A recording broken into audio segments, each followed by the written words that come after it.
1540 சீட்ல இதுல ரிசர்வேஷன் இருக்கு, ஜெனரல் கம்பார்ட்மெண்ட் இருக்கு, 2 டயர் இருக்கு, 3 டயர்ஸ் இருக்கு. இந்த மாதிரி டிஃப்ரெண்ட் வேரியேஷன் கிளாஸஸ் இருக்கு. இதுல ஜெனரல் கம்பார்ட்மெண்ட் டிக்கெட்டை மட்டும் 1500 பேருக்கு டிக்கெட் இஷ்யூ பண்ணியிருக்கிறாங்க. இது ஆன் வாட் பேஸ்ல இது இஷ்யூ பண்ணியிருக்கிறாங்கன்றது தெரியல.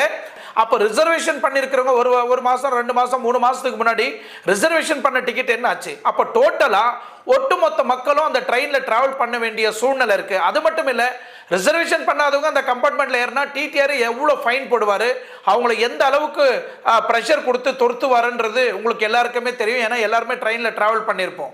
ஸோ இன்னும் 2-3 இடத்துல இந்த ட்ரெயின் டிராவல் ஆகுது. 2-3 இடத்துலையும் மக்கள் இறங்க ஆரம்பிக்கிறாங்க. இறங்க ஆரம்பிக்கிறதுக்கு முன்னாடியே அந்த சென்ட்ரல்ல அங்க இருக்கக்கூடிய சிஆர்பி போலீஸ் வந்து இறங்குறாங்க. காரணம் என்னன்னா, இங்க அந்த தருணத்துல இறங்கும் போது மக்கள் வந்து இப்போ ஒரு டோர்